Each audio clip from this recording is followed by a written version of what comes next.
Assalamualaikum warahmatullahi wabarakatuh.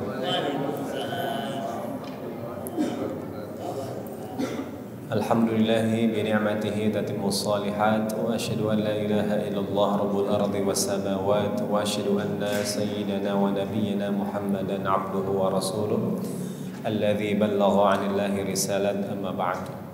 Hadirin jamaah Masjid Darussalam, seluruh pengurus DKM, seluruh bapak-bapak semua, seluruh santri dan seluruh jamaah yang insyaallah dimuliakan Allah Subhanahu wa taala. Alhamdulillah di malam hari ini kita semua dapat kembali hadir di masjid yang kita cintai ini dalam rangka kita mentadaburi, kita menyelami, kita menikmati juga dan mentafakuri seluruh kenikmatan Allah yang luar biasa, wabil khusus adalah ayat-ayat Allah Subhanahu wa taala di dalam Al-Qur'an ini. Insyaallah di malam hari ini kita akan membahas satu surat yang luar biasa. Surat ini di antara keistimewaan surat ini adalah surat ini merupakan surat Makkiyah yang terakhir turun dan di waktu yang sama merupakan surat Madaniyah yang pertama kali turun. Jadi sebagian dari surat ini merupakan surat terakhir Makkiyah dan sebagian yang lain surat terakhir Madaniyah. Itu adalah surat Al-Mutaffifin. Surat Al-Mutaffifin. Surat Al-Mutaffifin, surat ini juga merupakan berada di deretan susunan surat Makkiyah. Namun ini satu-satunya surat Makkiyah yang membahas tentang masalah muamalah gitu.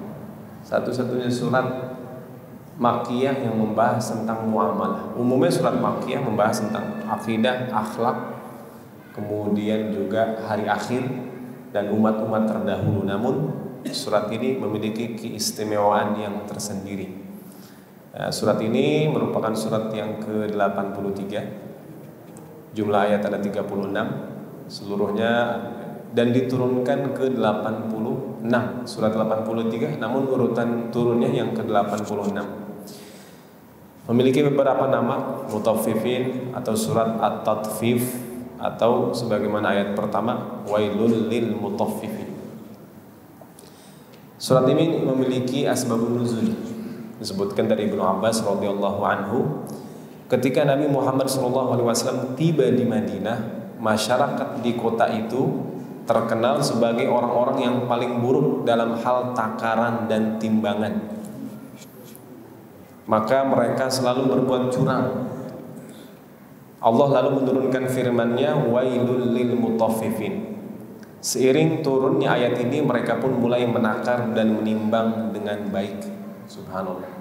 Ketika ayat ini turun, masyarakat Madinah meninggalkan kecurangan mereka dalam takaran dan timbangan, padahal sebelumnya mereka orang yang paling buruk dalam hal timbangan dan takaran. Subhanallah. Senggol.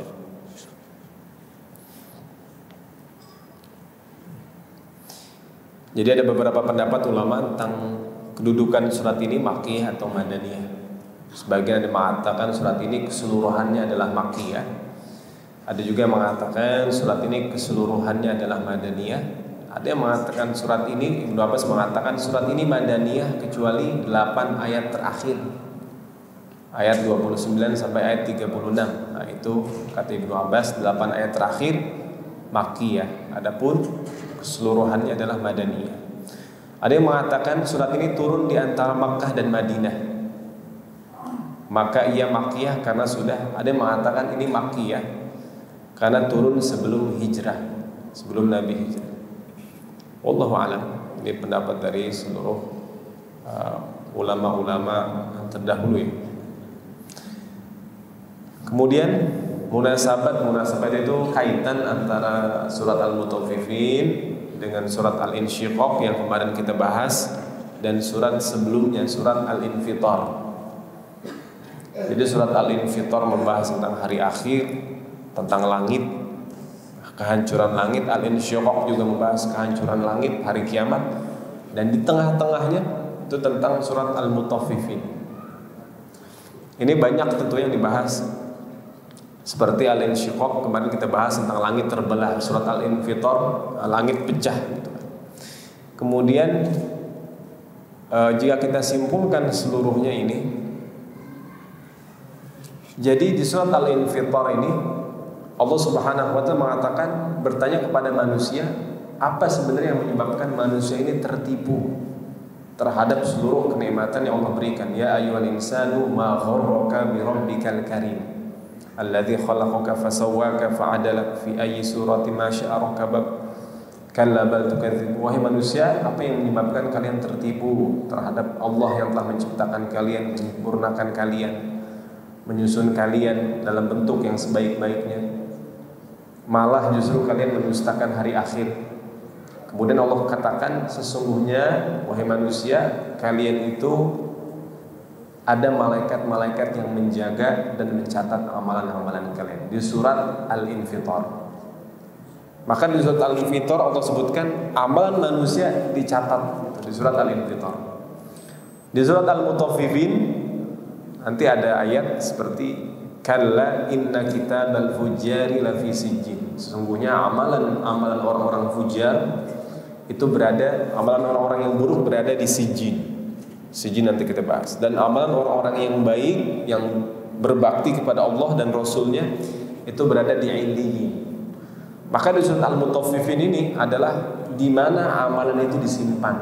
Di Al-Infitar amalan dicatat, di Al-Mutaffifin amalannya disimpan di mana? Dan di surat Al-Insyiqaq amalan atau catatan diberikan. Jadi urutannya seperti itu.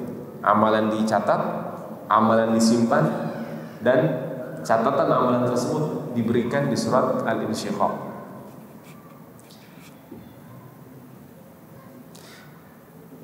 Dan seperti ini disebut dalam ilmu Al-Quran namanya al-munasabat. Ada asbabun nuzul, ada munasabat nuzul. Itu kaitan antara satu surat dengan surat yang lain. Kemudian kita masuk ke makna global dari surat Al-Mutaffifin. Surat ini bisa dibagi menjadi 4 bagian. Yang pertama, Allah Subhanahu wa taala menyatakan perang terhadap orang-orang yang berbuat curang. Allah mengatakan surat ini wail. Jadi di Al-Quran hanya ada 2 surat yang dimulai dengan wail. Yang pertama surat Al-Mutaffifin, yang kedua surat Al-Humazah. Umumnya kalimat wailun ini berada di tengah-tengah surat. Wailun yawma idzin lil mukadzibin. Bisa di surat Al-Mursalat diulang beberapa kali, itu di tengah surat semua. Namun di surat Al-Mutaffifin dan di surat Al-Humazah ini disebutin di awal. Celakalah orang-orang Al-Mutaffifin, celakalah orang-orang Lumazah yang mencela dan mengumpat. Di antara ulama menyebutkan ini kenapa disebutin di awal? Balasannya, hukumannya tidak hanya Allah berikan di akhirat, bahkan di dunia. Akan di awal langsung disebutkan celakanya. Wailun lil mutaffifin. Yang kedua, ancaman kepada para pembuat dosa dengan kebinasaan dan kehancuran. Allah menyebutkan dosa dan perbuatan orang-orang yang melampaui batas, sebab kebutaan mereka dalam perbuatan itu dan balasan mereka di akhirat dengan terhalangnya mereka dari Allah. Nanti di tengah surat Allah Subhanahu wa taala membahas tentang orang-orang al-fujar. Orang-orang al-fujar ini, jadi semua orang-orang al-mutaffifin itu pasti orang fujar. Orang fujar. Orang fujar orang yang melampaui batas dalam keburukannya. Nanti ada disebutkan sehingga mereka di akhirat terhalang dari Allah Subhanahu wa ta'ala. Mereka gak bisa bertemu Allah, gak bisa mengakses Allah, gak bisa mereka. Betul-betul terhalang. Di hari semua orang ingin berbicara, bertemu, berkomunikasi, dan menghadap Allah. Di saat itu ada orang-orang yang terhalang. Ketiga, Allah menyebutkan sifat al-abrar, tingginya derajat mereka, kenikmatan mereka yang kekal, kebahagiaan mereka, dan keistimewaan balasan untuk mereka. Dan keempat, Allah sebutkan apa yang dihadapi orang-orang al-abrar dari orang-orang al-fujar. Ada orang-orang al-abrar berbakti kepada Allah, orang-orang al-fujar durhaka kepada Allah. Dan keduanya ini di dunia ternyata bertemu, dan orang-orang al-abrar seringkali mendapatkan hinaan, gangguan, perbuatan buruk dari orang-orang al-fujar. Nanti Allah menyebutkan di akhir di mana tempat kembalinya al-fujar, di mana tempat kembalinya al-abrar. Apakah mereka di akhirat nanti ketemu lagi? Apakah di akhirat mereka bisa bertemu lagi? Begitu. Kemudian orang-orang al-abrar membalas apa yang dahulu dilakukan oleh orang-orang al-fujar. Iya, ketemu lagi nanti di akhirat. Dahulu orang-orang al-abrar di dunia dihina, nanti di akhirat orang-orang al-abrar balik, menghina balik, kemudian mengejek orang-orang al-fujar ketika mereka disiksa di neraka nanti. Dan ini terdiri dari 36 ayat.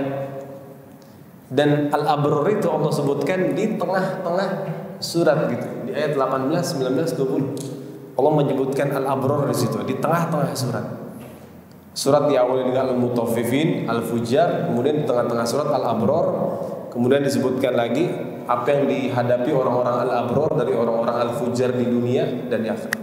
Jadi seakan-akan Allah menyebutkan di sini tentang Nabi SAW dan para sahabatnya dulu dan semua orang yang mengikuti dakwah Nabi dan para sahabatnya, bahwa mereka di dunia ketika berdakwah pasti akan dikelilingi oleh orang-orang al-mutaffifin atau orang-orang al-fujar. Pasti akan bertemu dengan orang-orang yang curang, orang-orang yang menipu, orang-orang yang durhaka kepada Allah, yang selalu menghina mereka. Jadi pasti akan ini. Jadi surat ini Allah menjelaskan medan dakwah dari Nabi dan para sahabat. Jadi medan dakwahnya seperti itu. Kondisi umat itu seperti ini. Kondisi manusia seperti itu. Surat ini juga menjadi bekal untuk para dai, mereka yang berdakwah harus siap menghadapi tantangan-tantangan seperti ini. Tantangan al-mutaffifin, tantangan al-fujar gitu. Dan tentu al-mutaffifin, al-fujar ini banyak levelnya dalam kehidupan. Ada yang kecil sampai yang paling besar begitu. Kalau yang paling besar itu tentu orang-orang, kalau di Mekah ada orang-orang Quraisy, pedagang-pedagang, saudagar kaya raya luar biasa, bahkan mereka yang mengatur perekonomian di Mekah. Itu orang-orang Quraisy dahulu. Maka nanti disebutkan nanti di ayat kedua kita bahas. Sebelumnya kita masuk dulu ke makna ayat pertama, wailun lil mutaffifin. Wailun artinya ini ancaman kebinasaan. Kalau Ibnu Abbas mengatakan wailun itu lembah di neraka jahanam. Namun wailun makna dalam bahasa Arab ancaman akan kebinasaan, kehancuran dan kerugian. Ini tadi kita bahas. Kemudian al-lil mutaffifin, al-mutaffifin berasal dari kata taffafa yutaffifu, at-tatfif. At-tatfif dalam bahasa Arab ini sebutkan di sini. Kurangnya kadar hak yang seharusnya diberikan, baik dalam timbangan atau takaran. Berasal dari kata at-tufaf, apa yang dikurangi dari ukuran penuh suatu bejana atau makanan, juga bermakna tambahan sedikit. Jadi ulama menyebutkan misalkan ada air kita misalkan mau nuang ke gelas penuh, kalau terlalu penuh kan takut tumpah, jadi kita kurangi sedikit. Nah sedikit itu tufaf namanya, tufaf. Jadi biar nggak tumpah nanti kita kurangin sedikit. Harusnya kan penuh, itu kurangin sedikit. Atau dilebihkan sedikit, itu sama juga dua-duanya seperti itu. Jadi sebenarnya mutaffifin kecurangan mereka itu sedikit doang. Gitu. Tapi kalau sedikit terus menerus kepada orang banyak, jadinya banyak juga. Sedikit tapi 200 juta orang yang ditipu, itu banyak juga namanya. Dan ulama menyebutkan ini di sebelah sini ini. Dan ini juga penyakit sosial terus menerus, dan tentu akan mendorong orang tersebut untuk melakukan kecurangan yang lebih besar. Menipu sedikit, saya berhasil, kayaknya bisa nipu lebih gede lagi, lebih gede lagi, dan seterusnya. nanti jadi sifat, jadi karakter. Maka al-mutaffifin ini kalau dalam bahasa Arab itu ada kata sifat. Kata sifat yang kalau ada kata sifat itu udah menjadi karakter, bukan kata kerja lagi. Kalau kata kerja dia masih berusaha menjadi sifat tersebut menjadi sifat, tapi kalau udah sifat udah berarti udah mendarah daging, udah menjadi karakter kepribadian dia. Kemudian al-mutaffifin di sini bentuk taf'il, ada tasydid di tengahnya. Mutaffifin, mutaffifin. Ya, ada mutaf, ada tasydid di fa. Ulama menyebutkan kalau tasydid itu kan berarti menunjukkan kuat dalam bacaan. Tasydid, syiddah, kuat artinya. Dalam bahasa Arab kalau ada tasydid berarti maknanya lebih kuat dari biasa. Misalkan kadzaba, berbohong. Kadzaba, oh itu berarti dia betul-betul dia bohong. Tafafa, curang. Taffafa, dia berarti betul-betul bersungguh-sungguh dalam melakukan kecurangan itu.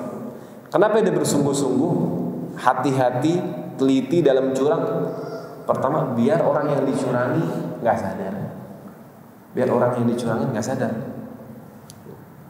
Jadi dia berusaha ketika orang tersebut dicurangi, orang itu nggak ngerasa dan nggak sadar kalau dicurangi.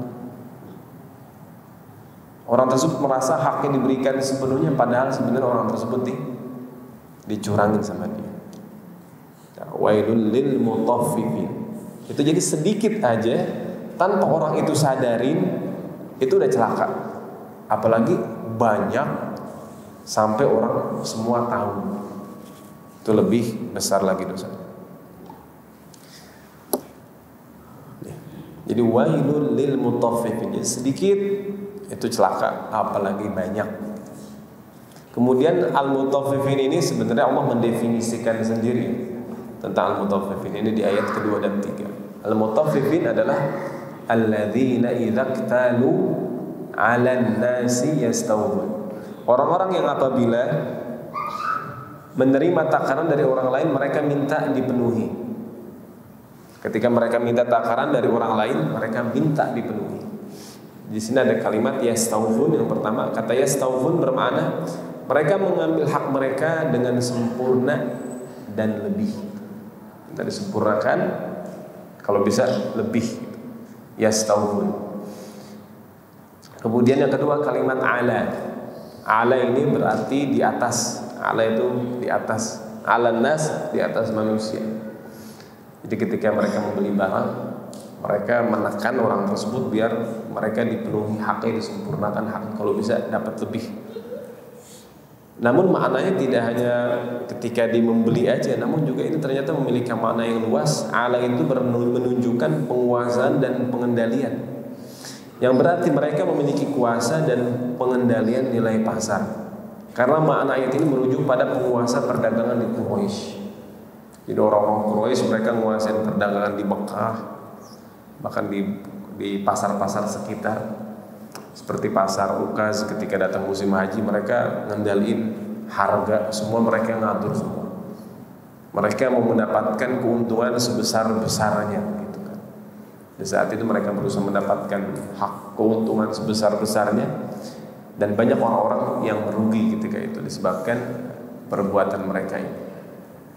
Mereka menggunakan kekuatan mereka, kedudukan mereka agar mendapatkan hak sempurna dan lebih. Jadi memanfaatkan kedudukan dan kekuatan untuk mendapatkan hak yang sempurna dan lebih. Itu kalau mereka ingin mendapatkan. Wa idza kaluhum, ketika mereka menakar buat orang lain, aw wazanuhum, atau menimbang untuk orang lain, yukhsirun, maka mereka menguranginya. Yukhsirun, mengurangi. Di sini ada kata idza. Kata idza itu dalam bahasa Arab bermakna sesuatu yang akan terjadi dan terus terulang. Jadi maknanya, dan setiap kali mereka menakar dan menimbang untuk orang lain mereka mengurangi. Ini setiap kali. Berarti udah banyak mereka lakukan dan kepada orang banyak. Ini definisi dari al-mutaffifin. Yang Allah sebutkan kecelakaan mereka ini bukan di akhirat aja, bahkan di dunia. Kemudian kalau kita lihat di kisah-kisah nabi-nabi terdahulu ada nabi yang diutus khusus menyelesaikan masalah kayak beginian, masalah mutaffifin, orang-orang yang curang, orang-orang yang ambil hak. Itu nabi siapa namanya? Nabi Syuaib. Nabi Syuaib risalah khusus membahas permasalahan orang-orang al-mutaffifin, orang-orang yang mengurangi timbangan. Ada tiga dakwah besar dari Nabi Syuaib. Yang pertama, Nabi Syuaib mengatakan auful kailan wal mizan, sempurnakanlah takaran dan timbangan. Kemudian wala tanqusul mikyal wal mizan, janganlah kamu kurangi takaran dan timbangan. Ini beda ya, sempurnakan dan jangan kurangin. Dan jangan kamu kurangi takaran dan timbangan. Sama yang ketiga, wala tabkhasun nasa asya, dan janganlah kamu kurangi bagi manusia segala urusan mereka. Pertama dari timbangan sama takaran, yang ketiga segala urusan. Timbangan dan takaran bukan dalam berdagang transaksi, bahkan dalam berkehidupan, dalam memberikan hak antara karyawan dengan perusahaannya, antara mungkin jam kerja, seperti itu. Itu juga nggak boleh dikurang-kurangin seperti itu. Mau dapat lebih, namun ternyata dia mengurangi kewajiban-kewajiban yang seharusnya dia lakukan, kayak begitu. Ketika misalkan jadi mahasiswa sama juga, gitu kan? Atau jadi santri sama juga seperti itu. Dia harus santri, harus melakukan hak-hak kewajibannya, setoran hafalan, murojaah. Nanti santri akan mendapatkan haknya, dapat guru, dapat fasilitas, dapat tempat yang nyaman, semua. Jadi harus ada keseimbangan. Kaum Madian ini mereka diazab Allah lantaran apa? Kekafiran dan perbuatan curang mereka. Allah janjikan mereka yang curang tidak akan pernah merasakan kekayaan dan selalu merugi. Mereka yang curang gak akan pernah merasakan kekayaan dan akan terus merugi. Allah menyebutkan di surat Al-A'raf, alladzina kadzabu Syu'aiban, mereka yang mendustakan Nabi Syuaib. Mendustakan Nabi Syuaib bukan mendustakan nabinya, mendustakan risalah yang dibawa sama Nabi Syuaib. Apa risalahnya tadi? Masalah takaran, masalah timbangan. Mereka yang mendustakan ini, kata Allah, ka'allam yaghnamu fiha, mereka enggak akan pernah merasakan kekayaan di dunia. Alladzina kadzabu Syuaiban, mereka yang mendustakan Syuaib, mendustakan masalah takaran, timbangan, bercurang kepada manusia, menipu manusia, kanu humul khasirin, mereka adalah orang-orang yang merugi. Gak pernah merasakan kekayaan dari harta, dari semua yang mereka dapatkan, dan mereka akan selalu merugi di dunia. Wabil khusus tentunya mereka juga akan merugi di akhirat nanti. Jadi dua ancaman Allah Subhanahu wa taala kepada mereka yang mendustakan risalah dalam masalah takaran dan timbangan. Ayat keempat, Allah mengasih kode keras begitu. Ala yadhunnu ulaika annahum mab'utsun. Tidakkah mereka yakin bahwa mereka itu sungguh dibangkitkan nanti? Mereka akan dikirim, mereka akan dibangkitkan setelah mati mereka. Mereka itu sungguh dibangkitkan. Kita kesini dulu nih, kalimat yadhunnu. Kan yadhunnu dalam bahasa Arab artinya itu mengira, dhanna. Ada husnudzon, jadi prasangka baik. Ada su'udzon, prasangka buruk. Jadi dzon, prasangka. Allah mengatakan, apakah mereka enggak menyangka bahwa mereka akan dibangkitkan? Ulama menyebutkan, jadi sangkaan atau perkiraan, jika terus-menerus tidak ditemukan faktanya, mereka akan benar, merasa benar. Mereka berbuat curang. Oh enggak kenapa-napa ini saya curang, bisa berhasil. Curang lagi. Oh enggak kenapa-napa, sama-sama dia yakin kalau dia curang enggak masalah. Mereka enggak ada azab gitu kan, enggak ada begini, enggak ada begini, akhirnya betul curang terus mereka. Kemudian juga ala yadhunnu ulaika annahum mab'utsun. Di sini sebelah sini mereka itu sungguh dibangkitkan. Jadi semua manusia pasti yakin. Ada mungkin yang yakin dengan tidak dibangkitkan, tapi yakin pasti mati. Siapapun dia pasti yakin akan mati. Mau beriman, mau nggak beriman, mau ateis, yakin pasti akan mati. Kemudian kelalaian menyebabkan manusia seakan-akan lupa kematian. Ala yadhunnu ulaika annahum mab'utsun.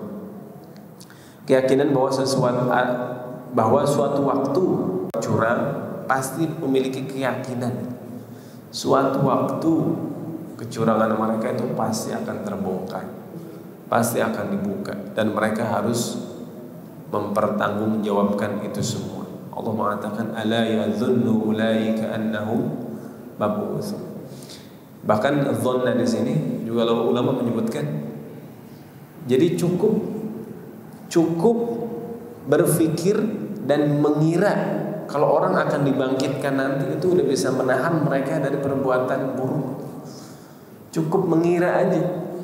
Sedangkan mereka mengira aja, berpikir aja, menyangka aja enggak. Menyangka kalau manusia akan dibangkitkan itu udah bisa menahan manusia dari jangan-jangan nanti saya kalau mati dibangkitkan lagi, kalau diminta pertanggungjawaban kayak gimana nanti ya di kehidupan yang kedua, di akhirat nanti. Cukup seperti itu udah bisa menahan manusia dari perbuatan curang tersebut. Berarti apa? Mereka yang melakukan perbuatan curang berpikir kayak begitu aja enggak. Ala yadhunnu ulaika annahum mab'utsun liyaumin 'azim. Dibangkitkan untuk apa? Dikirim untuk apa? Mab'utsun maknanya bisa dikirim atau dibangkitkan untuk hari yang besar.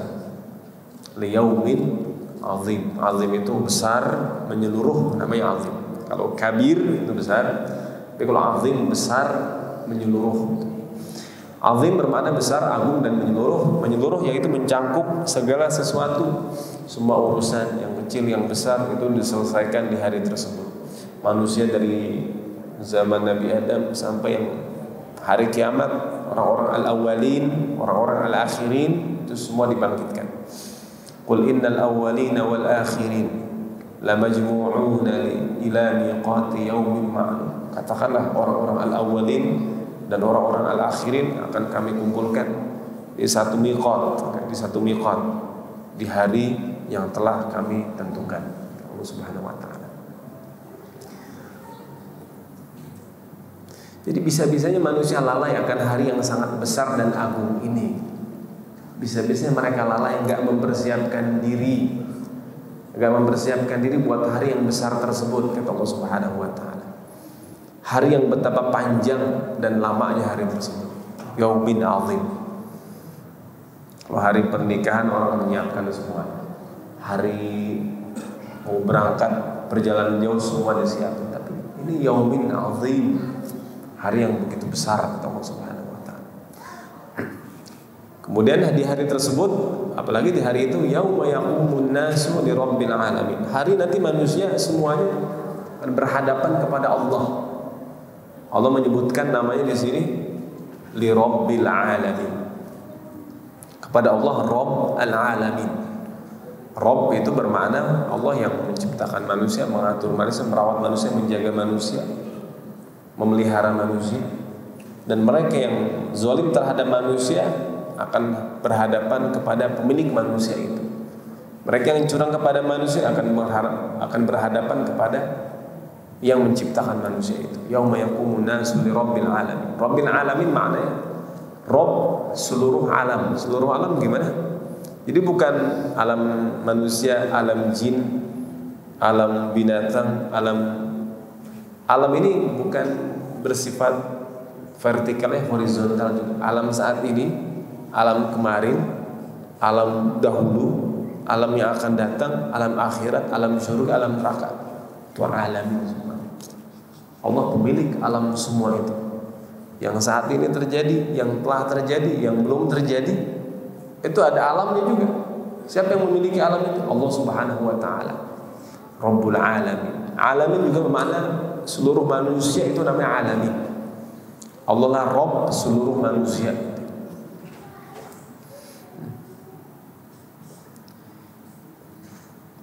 Kemudian yauma yaqumun nasu li rabbil alamin. Jadi, mengapa Allah menggunakan lafaz rabbil alamin? Mungkin bisa pakai lafaz rabbil arsyil azim, rabbis samawati wal ardh, atau yauma yaqumun nasu lillahil wahidil qahhar. Tapi Allah pakai rabbil alamin karena ini urusan antara manusia.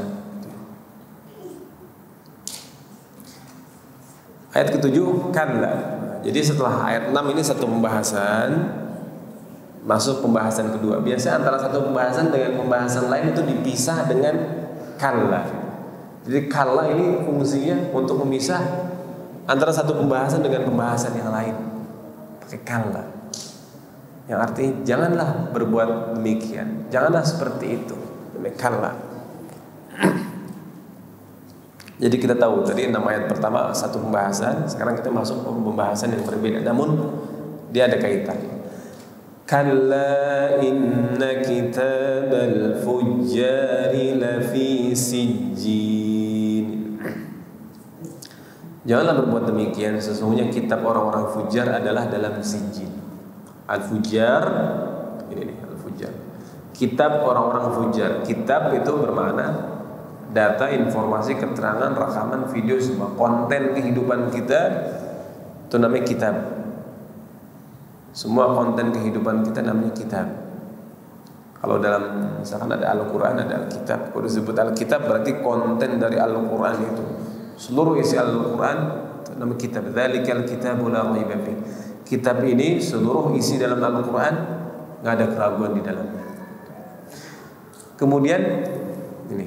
Jadi kita sudah bilang tadi ya di surat sebelum Al-Mutaffifin, surat Al-Infitar, di situ disebutkan amalan manusia dicatat oleh malaikat yang disebut kiraman katibin. Kitab al-fujar, catatan orang fujar. Fujar ini dalam bahasa Arab merupakan kata superlatif dari kata fajir. Fajir aja itu artinya orang yang berbuat dosa, yang menyobek kesucian jiwanya. Itu namanya fajir. Orang-orang yang merusak, mengotori, menyobek kesucian jiwa namanya fajir. Fujar, dia udah mencapai puncak dari sifat buruk tersebut. Disebut dalam bahasa Arab namanya sighah mubalaghah. Dalam bahasa Indonesia kalimat superlatif. Orang yang senantiasa terus-menerus berbuat dosa mencapai puncak dari perbuatan dosanya itu. Jiwa mereka telah dipenuhi keburukan dan dosa. Fujar. Kalla inna kitabal fujar la fi sijjin. Di sini Allah bukan hanya menegaskan masalah manusia nanti pasti dibangkitkan, bukan masalah dibangkitkan aja. Bahkan kitabnya ada gitu. Kitab catatannya juga ada. Masa dibangkitkan itu udah jelas. Jangankan dibangkitkan, catatan amalan ada. Setiap hari malaikat yang mencatat ada. Nanti disimpan catatan tersebut di sijin. Apa itu sijin? Berasal dari kata huruf sin, jin sama nun. Bermakna suatu tempat yang sempit berada di tempat yang dalam di neraka jahanam. Maka ulama menyebutkan ada mengatakan sijin di bawah bumi ketujuh. Imam At-Tabari mengatakan di bawah bumi ketujuh sijin. Wallahu a'lam. Kemudian yang mengatakan sijin batu besar hijau di bawah bumi ketujuh, mana sijin. Ada yang mengatakan sijin sumur di neraka jahanam. Sumur, karena sijin menunjukkan mana tadi tempat yang sempit berada di dalam jauh di neraka jahanam itu sijin. Nabi ada hadis yang menyebutkan Nabi bersabda al-falaq sumur di jahanam dia tertutup, adapun sijin terbuka. Jadi sijin intinya tempat menyimpan catatan-catatan amalan tersebut. Ini belum orang ya begitu kan? Belum tempat siksaan, baru tempat meletakkan buku-bukunya. Saat betapa buruk amalan tersebut sampai disimpan tempat yang begitu dalam. Kalau kita ada hal-hal yang buruk kan disimpan di di penyimpanan di bawah gitu kan. Di gudang yang berada di bawah tanah gitu. Seperti itu. Kalau perlu digali, dikubur, dimasukin deh biar nggak ada yang lihat lagi. Itu sijin. Allah menyebutkan dalam surat At-Tin, "Tsumma radadnahu asfala safilin." Kami kembalikan dia ke tempat yang serendah-rendahnya, asfala safilin. Disebutkan di surat Al-Furqan, "Wa idza ulqu minha makanan dayyiqan muqarran." Kalau mereka dilempar ke tempat yang sempit, jadi di neraka ada tempat yang sempit banget, dayyiqan muqarranin. Mereka nggak bisa keluar di tempat sempit tersebut. Da'u hunalika thubur. Mereka akan berharap biar dibinasain aja. Wa ma adraka ma sijin. Akan disebut kalau ada kalimat wa ma adraka, itu berarti hal besar, hal penting, dan akan datang informasi tentang itu. Wa ma adraka ma sijin. Tahukah kamu apa itu sijin? Nah, ini kitabun marqum. Kitabun marqum. Catatan marqum dia tertulis. Jadi marqum, kalau dulu di tafsirnya tentu marqum tulis tangan. Kalau zaman sekarang marqum itu sistemnya digital. Jadi tercatat secara digital. Tercatat, ulama menyebutkan maktub marfu. Jadi tercatat dan diangkat. Kalau zaman sekarang diangkat, upload gitu. Amal langsung catat, langsung ke-upload. Langsung ke-upload ya, seperti itu. Ada hadis yang menyebutkan itu kalau amalan baik, kalau amalan buruk ya, ada disebutkan dalam hadis malaikat tahan dulu. Jadi nggak langsung diklik upload malaikat, tahan dulu. Kalau dia bertaubat, istighfar, taubat dihapus. Tapi kalau enggak, batasnya kapan? Sebelum malaikat berhadapan kepada Allah. Jadi setiap pagi dan sore malaikat kan bergantian. Sebelum malaikat naik, kalau dia bertaubat, insya Allah dihapus dosa dan keburukan di hari itu atau di malam itu. Marqum, jadi nggak mungkin ada yang terlewatkan. Sekecil apapun nggak mungkin terlewatkan. Semua ada rekamannya, ada catatannya semua. Sekecil apapun. Ma yalfizu min qaulin illa ladaihi raqibun atid. Enggak ada lafaz keluar kecuali malaikat raqib atid mencatat. Mencatat kayak gimana mencatat? Menulis tangan. Marqum. Semua tercatat, tertulis, keluar data-data semua ada. Kemudian jadi makna marqum juga enggak mungkin ada orang yang dapat menambah atau mengurangi catatan itu. Enggak ada yang bisa. Enggak ada yang bisa nambahin, mengurangi catatan tersebut, enggak bisa. Dan enggak mungkin ketukar. Gak mungkin ketukar berikan kitab. Ya, kalau ketukar sama yang lebih bagus amalannya, nah kalau ketukar sama yang lebih buruk gimana kan gitu. Jadi gak mungkin tertukar amalan. Banyak orang, miliaran manusia, ketika dibangkitkan, ketika yang diberikan dari sebelah kanan, sebelah kiri, gak ada yang ketukar semua. Semua ada barcode situ, gak bakalan tertukar. Semua jadi paperless kita bilang begitu. Kalau mungkin dulu ulama-ulama dulu kan belum sampai ke zaman kita, mereka menganggap catat ada lembaran-lembarannya. Kalau zaman sekarang enggak, udah nggak pakai kertas lagi, semua digital.